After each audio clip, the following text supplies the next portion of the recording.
Hello there, this is the Bible of soccer, not soccer, and in this video we're going to talk about the chances for Brazil or Argentina to beat each other in the Copa America 2021 final, and about how beautiful this board looks like.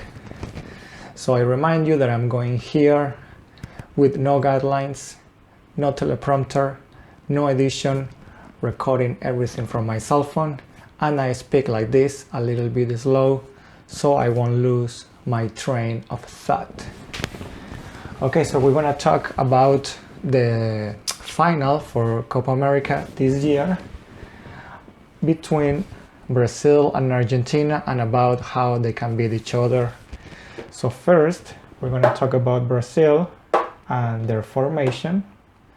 Okay, they play with 4 in the back, and then they have like 2 midfielders, and then they have kind of 4 strikers. Okay, so mainly they play with Marquinhos and Thiago Silva. They're playing with Danilo and Alexandro, Casemiro, Fred, Richarlison, Neymar, Everton, and they were playing with Gabriel Jesus, the player from the Manchester City, but he got a red card and he's suspended for 2 matches or more, I don't know, but this is one of the matches that he's going to be suspended. So we're gonna see what they're gonna use. So in the previous match they used Roberto Firmino and Paquetá, but sometimes they use Everton, and I think they're gonna keep using Paquetá because Paquetá is scoring goals, is making good plays for Brazil and helping the team a lot. Okay, so first let's explain a little bit how this team plays, because we don't have a previous match. Remember that this was mainly a Spanish-speaking YouTube channel, so over there I have all the explanation about how this team play, but let's make a little bit of an introduction. So they play with 4 on the back, where they play with Danilo and Alexandro mainly, and these 2 side back, they are not really the most offensive ones. So Tite, the coach from Brazil, is trying to keep a good defense. Then they play with Casemiro, which is basically a defensive midfielder with very good defensive skills and some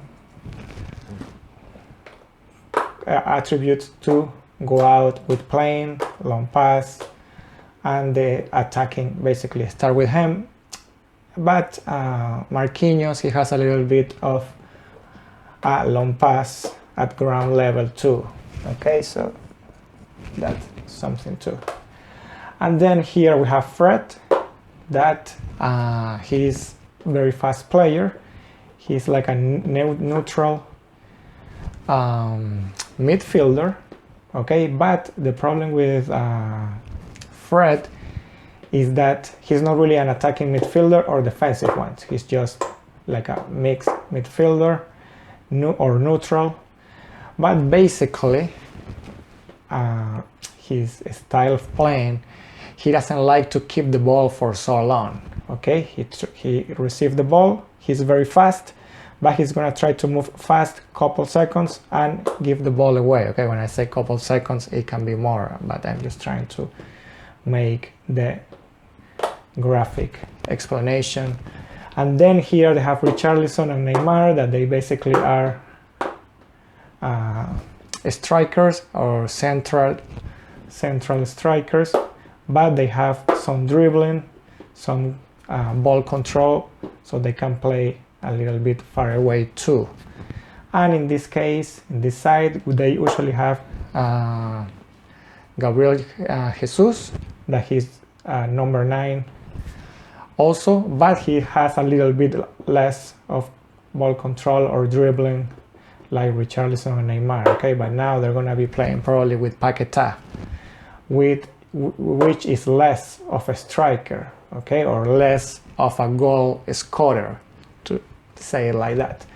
And the same with Roberto Firmino or Everton, that they are more like wingers or attacking midfielders with a lot of goal or scorer skills. Okay, but mainly in the Tite idea, the coach for Brazil, is that he plays with 4 strikers.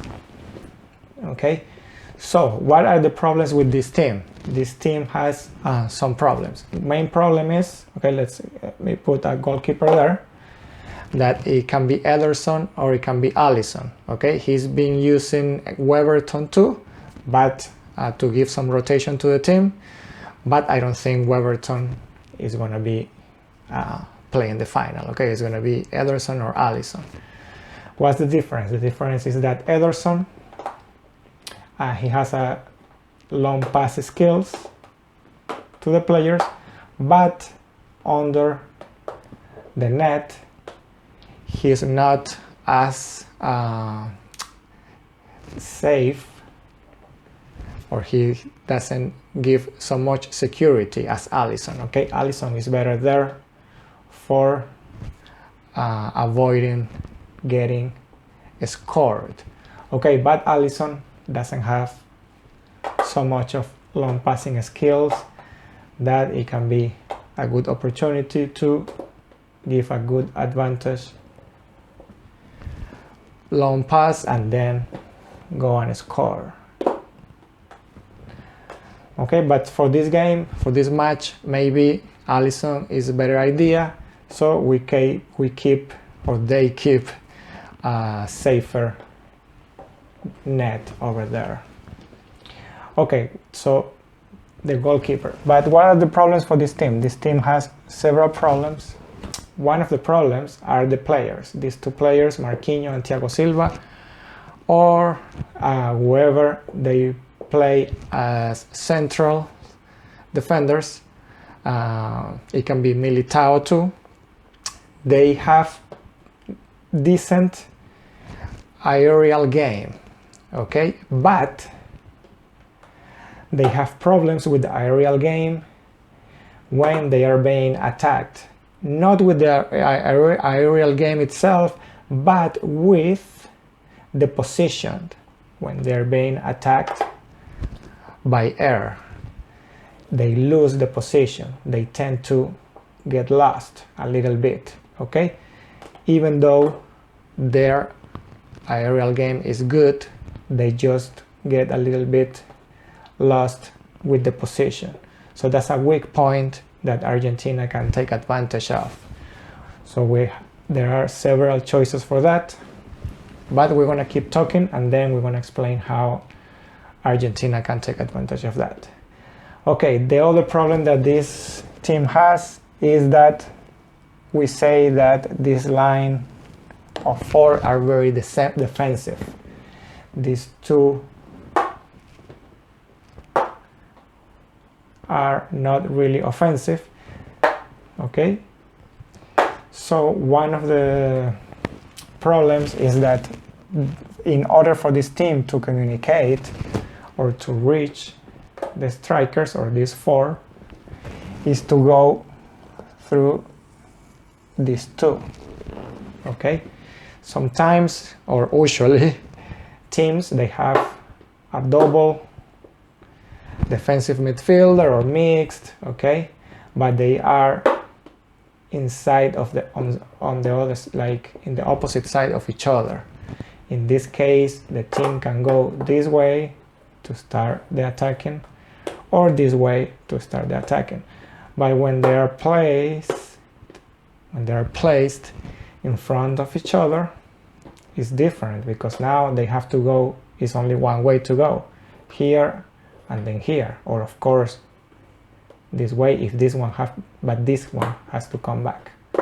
So What is the problem with this system? The problem is that if I nullify this player, then these ones have to communicate with this one, or they have to wait for one of those two or one of those four to come back. Okay, these ones they rotate, Richarlison and Neymar, they rotate there, and the same with Gabriel Jesus and Everton, or in this case Everton and Paquetá, or Paquetá and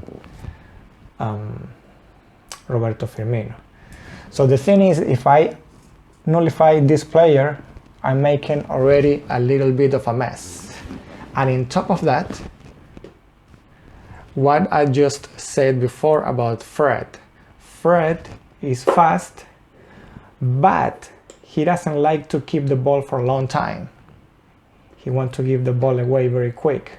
So if I don't have Casemiro there, because it's being nullified by some Argentinian players, okay, and okay, let's say I reach Fred, he is gonna feel very uncomfortable to keep the ball for a long time. So he either is gonna give the ball back, or he's gonna rush and he's gonna give a pass that is not gonna be really a good passing advantage. He's just gonna want to give the ball away. Yes, okay, you can say maybe he can give the ball and position himself in another part and then feed the other three, okay, but that's already making the system is not being optimized.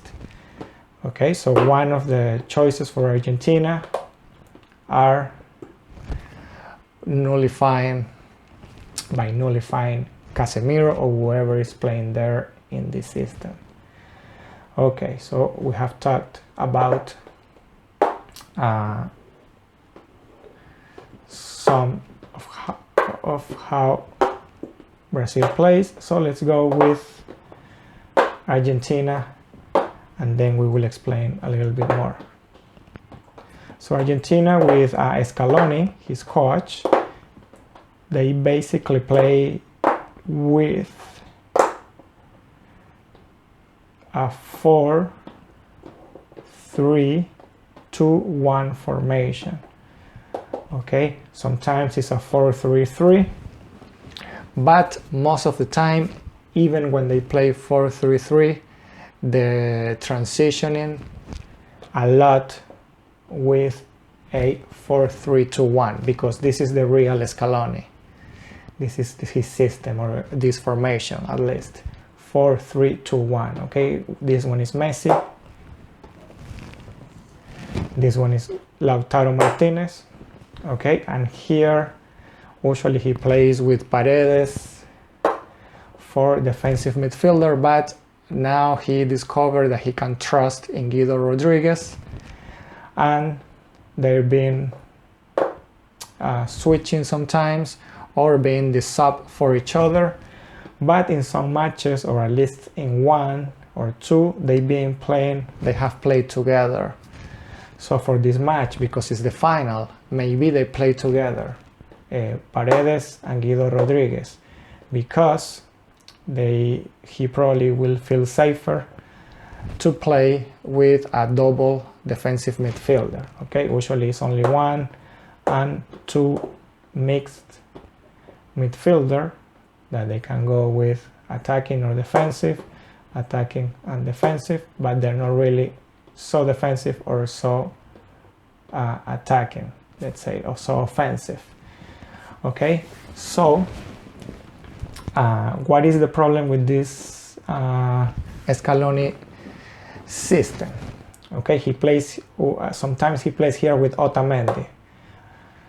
Otamendi is the most of this line of four are pretty much the same. Okay, two side defenders, two central back.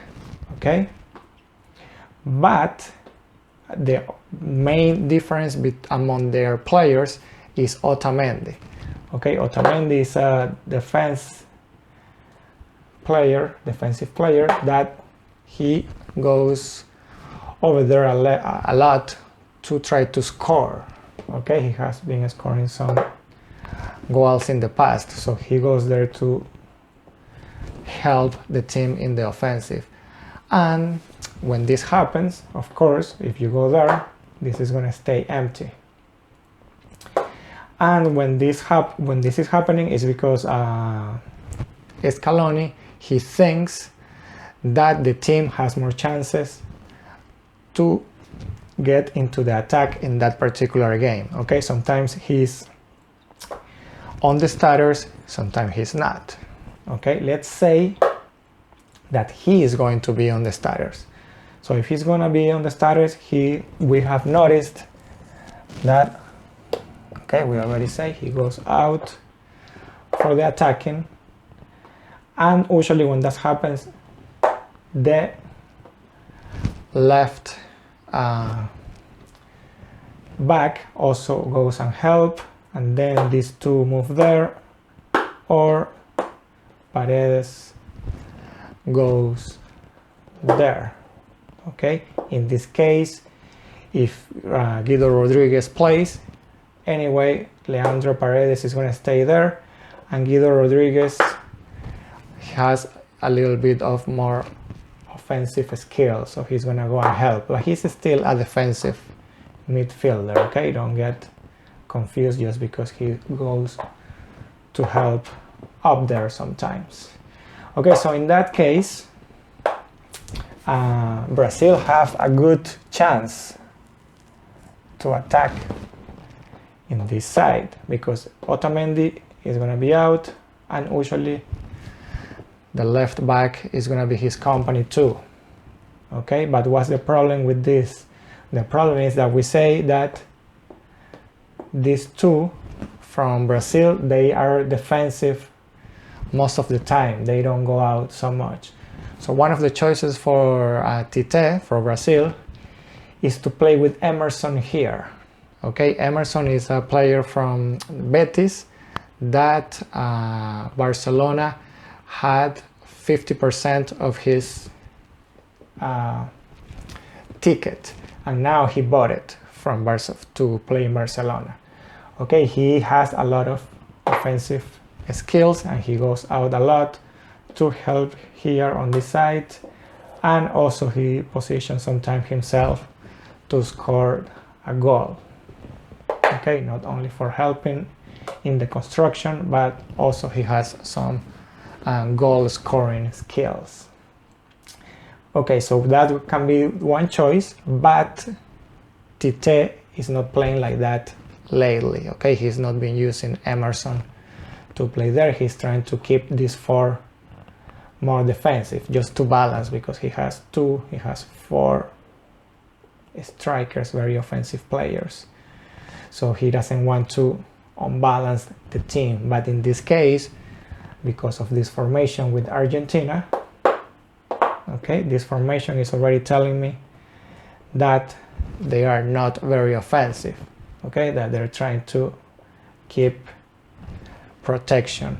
Okay, but we also saw, for example, in one of the matches, not for the Copa America, but for qualifiers to the World Cup, that he even played with the same formation, but four strikers. Okay, Lautaro, Messi, Nicolás González, and Di Maria.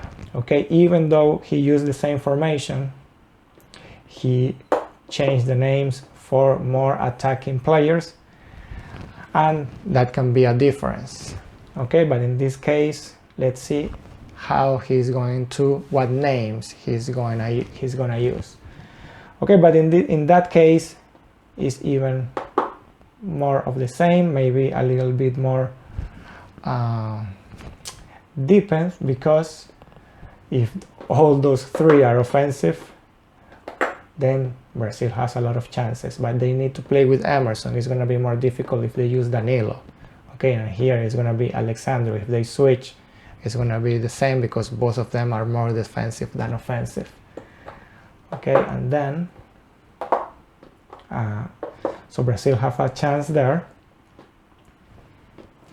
But if they noticed before the match that they're gonna play with defensive names, they can take a risk and play with Emerson, or they can try until the match get developed, and maybe in the second half they can try to make a more aggressive move. But basically this is what they have to do. They have to go through there. And in case Otamendi is not playing there, okay, the weak part of Argentina is when this line of 4 is not complete. Okay, when one of them went a little bit out to help in defending, or just to go to attacking and is not coming back yet. And the same from this side. Okay, most of the goals that Argentina have received has been when this line of 4 is not complete. Okay, for some reason they get disoriented. Okay, Scaloni doesn't have good movements for when that happens. Okay, because Scaloni is very strict. Okay, they want all these 4 to stay in their positions like fixed, and when one of them goes out and is not there, these 3, they don't know what to do, because okay, maybe I can go and cover a little bit there, yes, but Scaloni is watching me and he doesn't like when I do that. So it became very, very fragile just because of that. Okay, that's what we have seen. That's why for him, for Scaloni and for the team is very important. This line of 4, when they're defending, they have to come back really fast. That's why they don't send them out too often.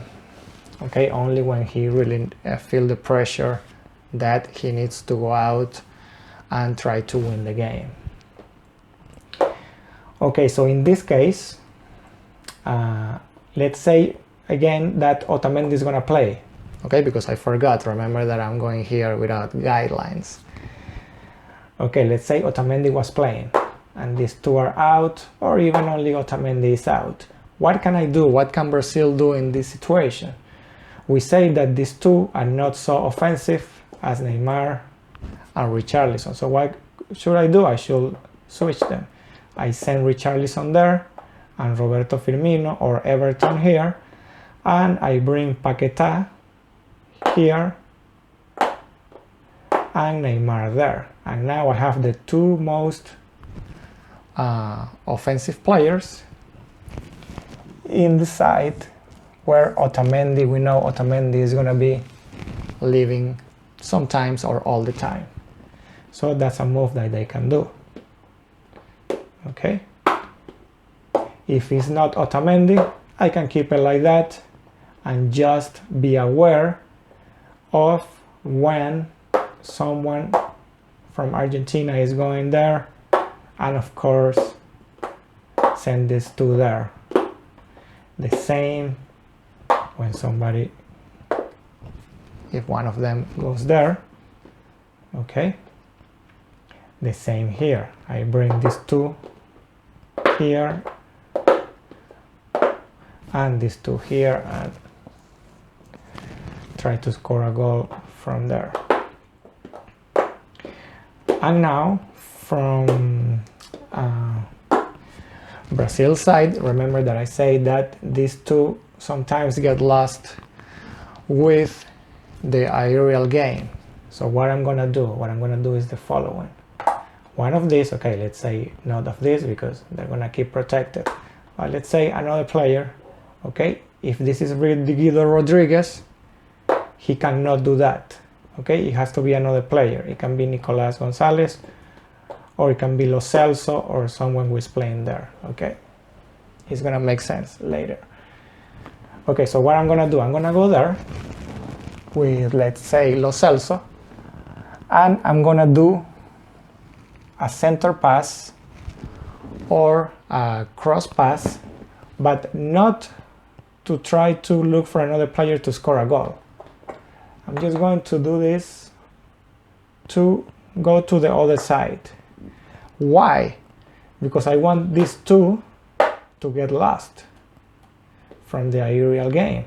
Okay, so what I'm gonna do is to lose their possessions. So what I'm gonna do is that go there, and they're gonna be like, ugh. Okay, because this is where all these two have problems, and also Militao, who is on the bench. So the same, he's gonna go there. It has to be Lo Celso, or it has to be another player who can do that. Why? Because then here the idea, or the ideal situation, is that Messi received that long center pass, okay, that they thought is gonna be for somebody here. That this somebody can be Lautaro Martinez, it can be Nicolas Gonzalez if he's not the one doing the center pass, or it can be Guido Rodriguez. That's why if in this side is Guido Rodriguez, it's better if he doesn't do it, okay, because Guido Rodriguez has good headbutt too for the goal. And Otamendi, if he's playing, also there. So 4 players that can score from a head kick. So then what he's gonna do is just to go and do a long center pass.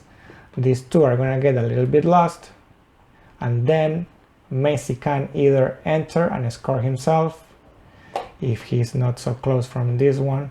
That can be Alexandro or Ronan Lodi that he's been using, or simply to do another center pass to try to look for somebody's head, or simply to start organizing whatever thing here. Maybe he can attract some of these lost players, but this one is going to be lost too. So it's like 2 elements that I'm already reducing. Okay. Okay, so I already have some choices to beat Brazil. I have these 2 from aerial game. For attacking and for defending, when Brazil is attacking me, I have to target Casemiro. In this case, Casemiro, but whoever is playing there in defensive midfielding. Okay, this is the Brazil for 2021. Brazil from the World Cup, it used to play different. Okay, I have another video in Spanish, 2 videos, the 2021 version and the old version for the 2018. Okay, in those times they used to play just like this. Okay,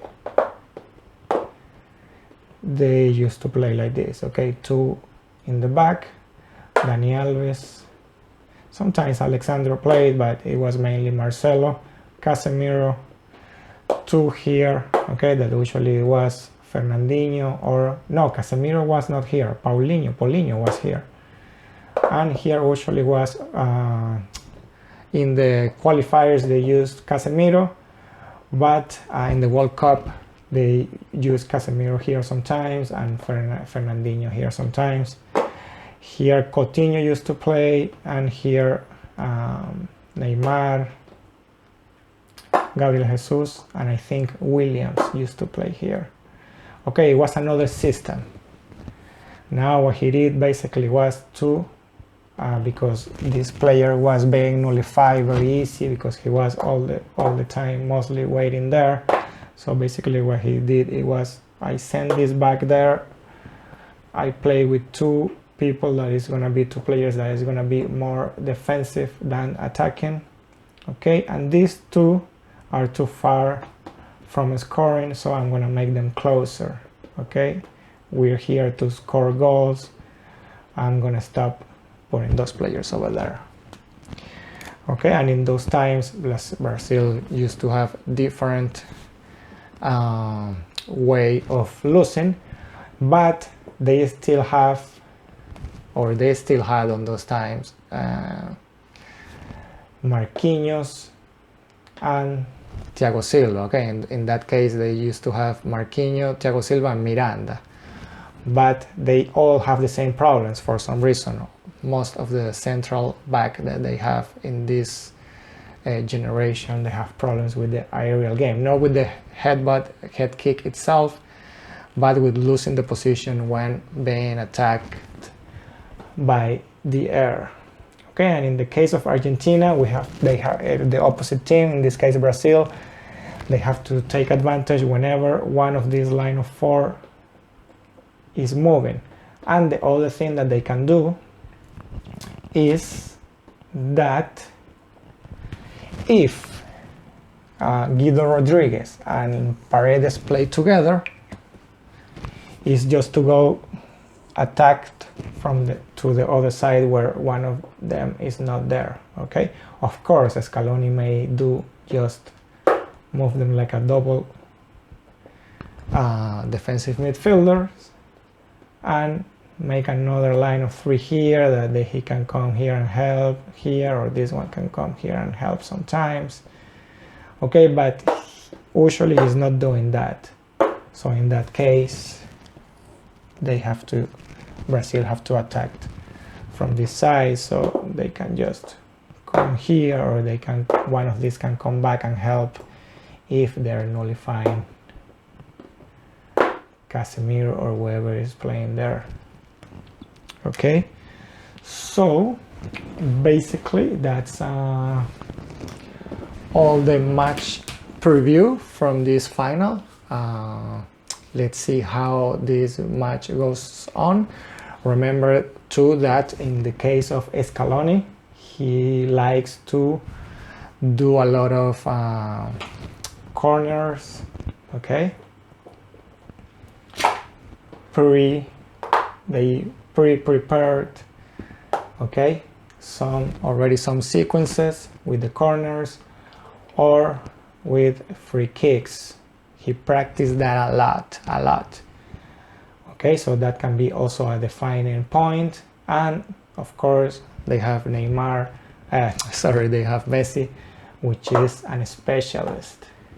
And on the other side, we know that, for example, when there are corner kicks, Brazil usually defends with 2 here, 3 here, and the rest just look for some other positions or for the personal man-to-man.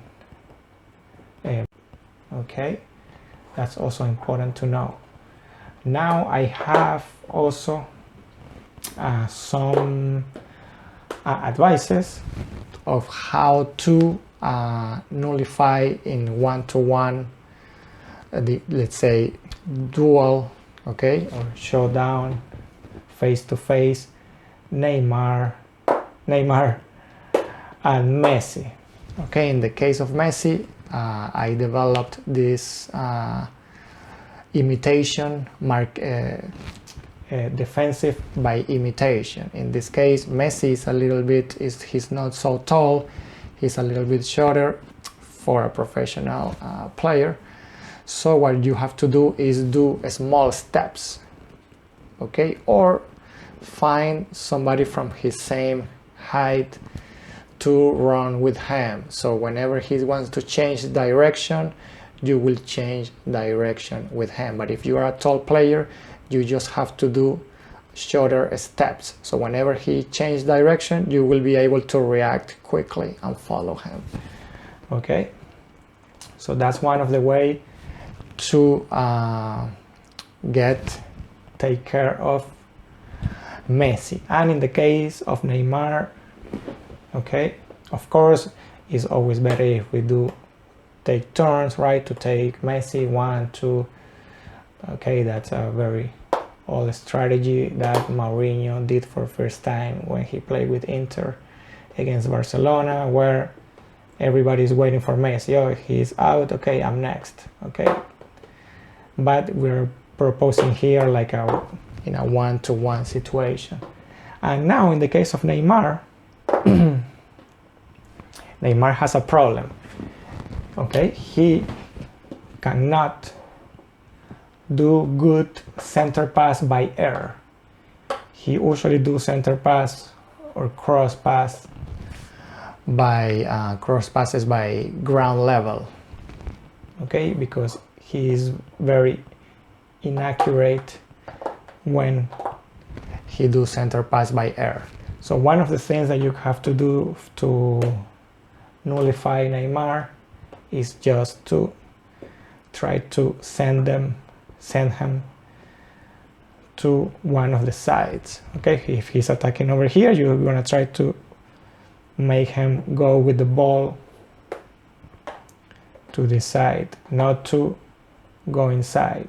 Okay, in the same, and it's going to be the same if he's on the other side. You're going to try to keep him there. Okay, I don't have the skills to take the ball from Neymar. It's okay, you just have to push him there, keep him there. Okay, why? Because he's very predictable. He doesn't know how to do center pass by air. So what he's gonna try to do is either do a center pass or a cross pass by ground level, or he's gonna try to come in.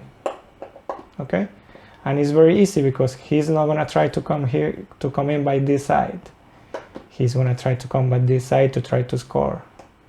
Okay, of course he can dribbling this side just to try to look for the penalty kick for some contact, or to do just a pass here that is going to be easier to make. But basically you reduce Neymar by sending him to a side. It's very predictable that he is going to come this way. Okay, and if you already know where he's going to go, it's going to be easier for you to take the ball or to wait for someone to help you. But he is very predictable when he's there. Okay, so it's like that. And of course just maybe assign one player to be with him all the time, and on top of that one player that is going to be with him depending on what area of the field he is. Okay, he's coming here. Okay, the one that is always with him plus the one that is in that area. Okay, but basically the best strategy is just to send him to the side or on the other one. Okay, so that's gonna be pretty much this match preview. Sometimes Scaloni plays with in the side backs. He used central backs to protect himself even more. Okay, that's another thing to keep in mind. So that's gonna be all for this video. If you like it, give me a thumbs up. And you can share this video over there so more people know about this final and about how these teams play. And of course, if you haven't subscribed and you like this video, you can do it now so that way you don't miss my next video or eventually a live streaming video. Okay, so that's gonna be all for this. It says goodbye to you, the Bible of soccer, not soccer.